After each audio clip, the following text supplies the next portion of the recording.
من یو واحد حکومت غواړو، من سوله غواړو، د قانون تطبیق په ټولو یو شان غواړو، د حکومت وروستیو کړنو ملاتړ کوو. د لغمان ځوانان راټول شوي دي تر څو د خپل حکومت وروستیو کړنو چې د غاصبینو قاتلینو پر وړاندې اعلان کړی دی هغې زندان ته اچولي دي، موږ یې ملاتړ کوو، تشویق کوو، تقدیروو تر څو خپل دغه پروسې ته ادامه ورکړي او دغه خلک په زندانونو کې پاتې شي نه د خلکو په سر باندې. انشاءالله دې نه وروسته د لغمان او د افغانستان ټول ځوانان مشران په دې پوهېدلي دي چې زموږ د هېواد بربادۍ تر شا د چا لاس و، هغه همدغه لنډغرانو لاس و.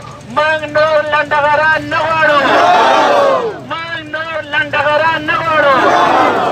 که هغه زموږ خپل ورور کلیوال همژبې هم وي موږ یې نور نه غواړو، که زموږ سکه ورور هم وي مګر هغه قاتل غاصب خاین وي هغه موږ نه غواړو، هغه محکمه کول غواړو.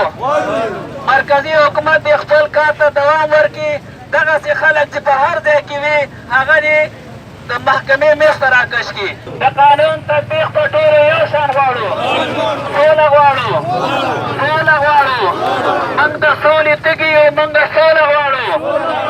د حکومت وروستی فعالیت چې د صلح دپاره هم ترسره کړی هغه هم تشویقوو او هم یې تقدیروو. زموږ هېواد صلح ته ضرورت لري. د لغمان ځوانان په ټولو طرفینو غږ کوي چې سولې میز ته حاضر شي، خپل منځ کې سوله وکړي، نور خپل اولادونو باندې نور خپل فامیل باندې رحم وکړي. د خدای په خاطر باندې موږ سوله غواړو، موږ جنګ نه غواړو، جنګ څخه نفرت لرو، جنګ څخه نفرت لرو. موږ قانون تطبیق غواړو، غاصبین نه غواړو، د قانون تطبیق غواړو، موازي حکومتونه نه غواړو. د حکومت وروستیو کړنو چې د غاصبینو قاتلینو خاینانو پر وړاندې اعلان کړی ملاتړ کوو.